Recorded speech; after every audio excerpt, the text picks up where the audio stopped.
Hi there, and welcome to another edition of Busternet. Today we're going to be taking a look at something that I think is fairly important in the game. It's called Club DNA. Now, why is this so important?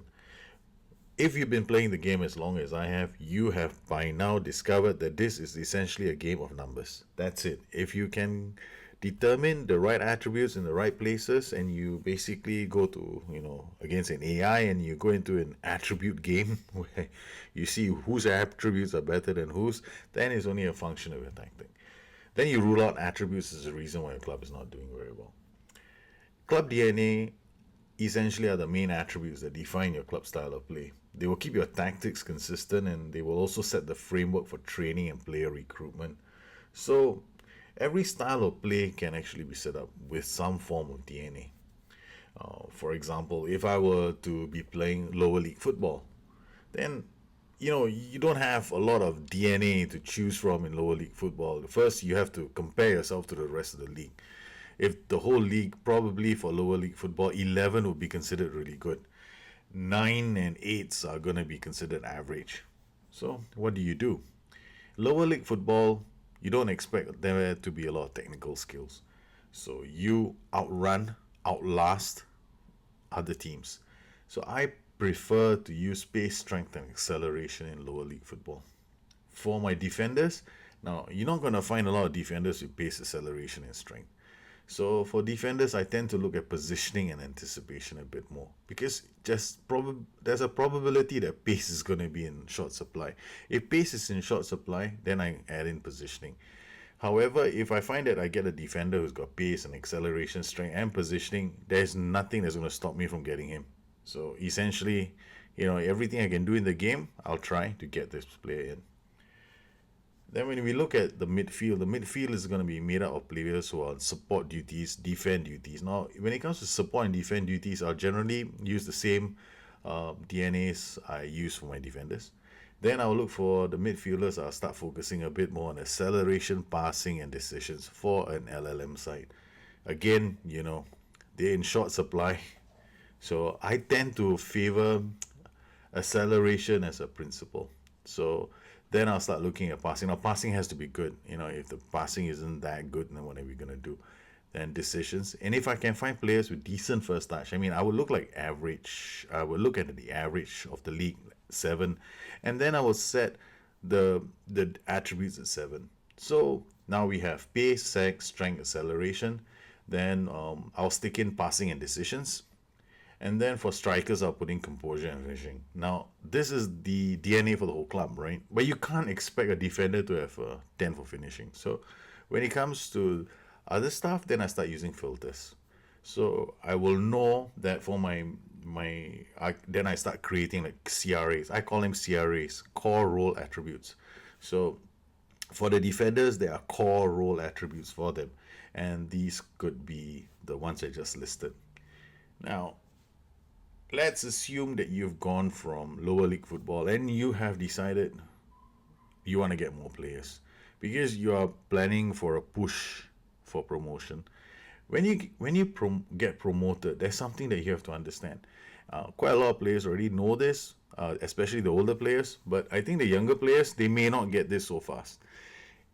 Training does help your attributes, that's true. But if you were to move from conference to division 4 or from division 4 to division 3, you have to raise the benchmark of your attributes. So assuming that your club DNA was capped at say 11 for conference, then which is already very high, then when you move into one league higher, +1 to all your attributes. By the time you go into the Premiership, if you want to be better than the rest of the players, then it's +1 more. So like for me, when I'm in the Premiership, I'm looking at 14. 14 for core role attributes. And I'm not saying that you go out and get 14 for every single attribute. That's impossible, which is the reason why I have Club DNA. Club DNA basically gives me, it's my own filter on selection. So I select the players that are going to fit my style of play. Now, what kind of style of play do you want to play? So let's assume that it's my kind of football, which is fast. There's a lot of passing involved. There's a lot of off the ball running involved. and it's spectacular. Okay, so that's the kind of football I like to play. I like to watch this kind of games. So I go for first touch, acceleration off the ball, passing, determination, teamwork, bravery, and tackling. So that's my club DNA. And then I go around, and when it comes to training, I make sure that my training programs, they encourage the development of these attributes. So when it comes to training, then I look for roles that are going to hit as many of my core attributes as possible. I don't train blindly. My training is meant to fit my club DNA. So when I look at players, I say to myself, okay, this guy, he has to improve his first touch. I'm always talking about first touch because first touch in my club DNA is number one. There is no other attribute higher than first touch. And then the second attribute I have is passing and composure. These are my three main attributes because I want my players to be good under pressure. I want my players to be able to pass the ball. I want my players to be able to run off the ball as well because I play a lot of matches where I exploit the acceleration attribute in the game. So this is the key for me when setting up club DNA. So essentially, you use it to scout your players, you use it to train your players, you use it to define your style of play. Now, if I were to be a team that wants to play defensive football, I want just want to play a counter-attacking football. I can't afford, I can't find players who have acceleration. I can't find players who have this and that. That happens as well. If you're playing in some leagues around the world, they have a shortage of certain technical kind of players. If you go to Singapore's S League, technical players in short supply. So what do I do then? When I'm in such a league, then I just focus on acceleration, passing, first touch. I just put this there. Okay, these are the attributes I'm going to look for. And I whittle my attributes down to like 3 or 4. And then based on my own club, my own notion of how I want to play, then I start finding other attributes. Okay, so I know bravery is really important because if you don't have a defender who has bravery, then he's not going to go in for the 50-50 challenge. So I need that. Then I look at another attribute for determination. If my team is down a goal and the attribute of the players, their determination is all less than 10, we're not coming back from death. I don't know. If my determination is like 15 for every person, this guy is the second coming. So they will come back. And in terms of teamwork, I need teamwork as an attribute. Now, teamwork, you got to be really careful with teamwork. Now, if you start playing a fluid game and you have high teamwork, guess what's going to happen? I don't need to tell you what's going to happen when you have high fluidity and high teamwork. Everybody is going to like open a door for the next player and go, hey, I'll come through this door. I'll help you. No problems. I'll forget my job. I'll come and help you. So you kind of lost of shape. So you got to understand how these attributes affect your game. You need to be able to spot a certain attribute having too much of an influence in your game. Sometimes I see teamwork having too high an influence on my game, and I put in players who have low teamwork because I don't need you to help the other guy. I just want you to focus on your job. So teamwork, these attributes will influence the way you play. Now, once you've set up your attributes and you know these are your key attributes for your team, the next step you have to take is going to be to set up your core role attributes. So how do you set your core attributes up? I shouldn't even be calling these core role attributes, it should be core duty attributes, but never mind. So how do you set this whole thing up? What you do is you go to on your left panel here, there's a button. So what you do is you customize the current view. You can create a copy of the current view. Once you create a copy of the current view, let's say copy of whatever, then you go to custom. You drop down to customize the current view and you will see this. It looks very confusing, trust me, it does. So you go to filter. You're gonna choose all the attributes that you need for your players. So you come down to your attributes and then you pick from like mental. Then you can, from this list here, you can pick up with whichever ones you want to focus on and then add them to your list over here. And you go to physical, and you go to you go down to technical, and you add these attributes and you pull these attributes over. So this is for my attacking group of players, and I've decided I want pace, acceleration of the ball, first touch, composure, passing, anticipation, vision, decisions, balance, finishing, dribbling, crossing, and work rate and teamwork. So this is for this group only. Now, then what you can do is you can look at this group in as an entity on its own.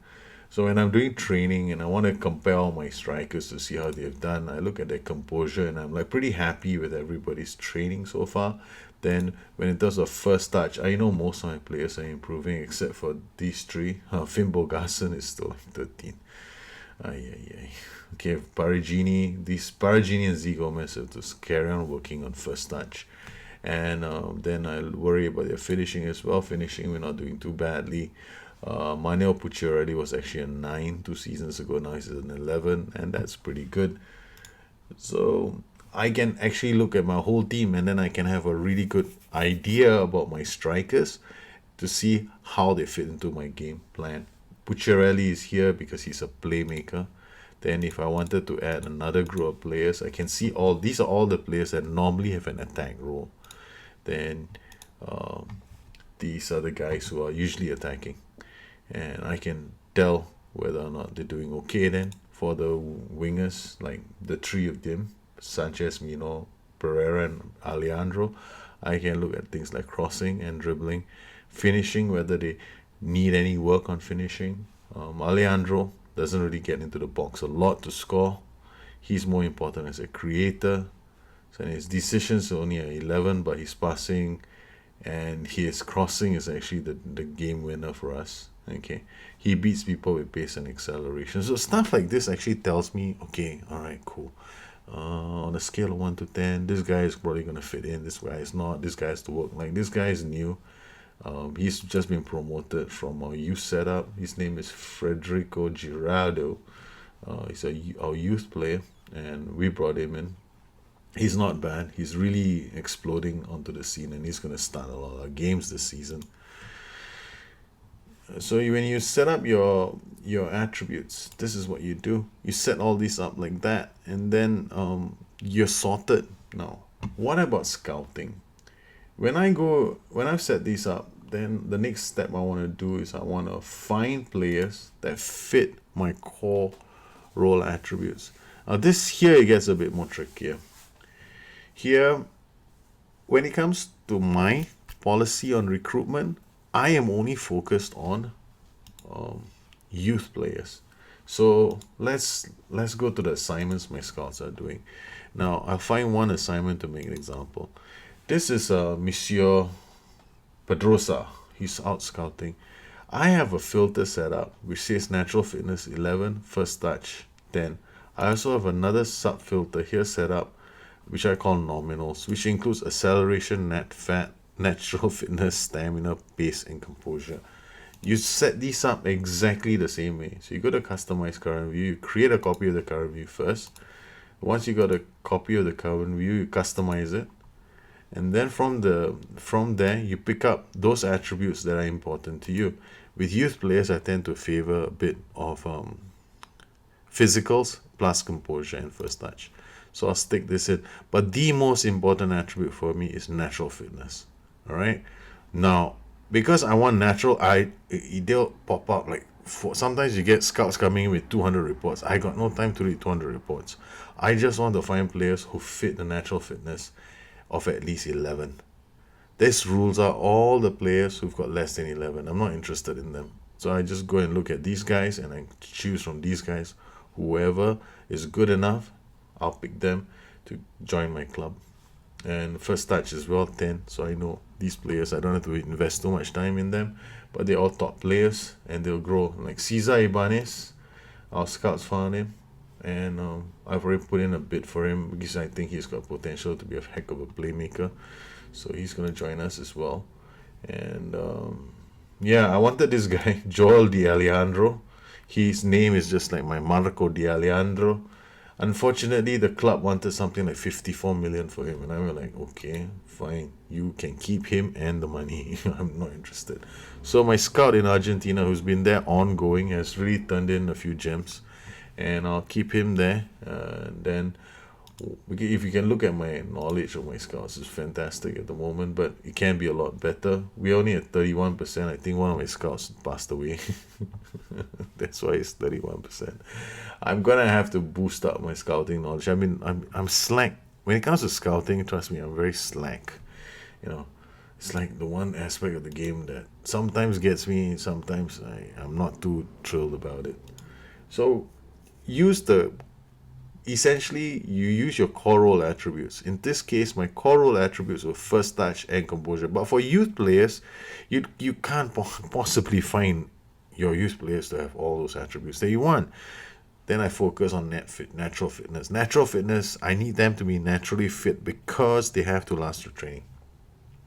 And I don't want to be subbing them every 30 minutes. So that's why natural fitness is up there. Well, I hope you enjoyed this edition of FM Essentials, and I truly hope that it's helped you out. Um, it's a short show, and I want to keep it that way because it's just supposed to focus on that which is gameplay relevant and should add quality of life to the way you play your game. If you have any questions, please look me up on Twitter at BusterNet or drop me a note at addicted2fm.com. And I hope you enjoy the game and have a great time playing it. I'll catch you guys again soon. Bye bye.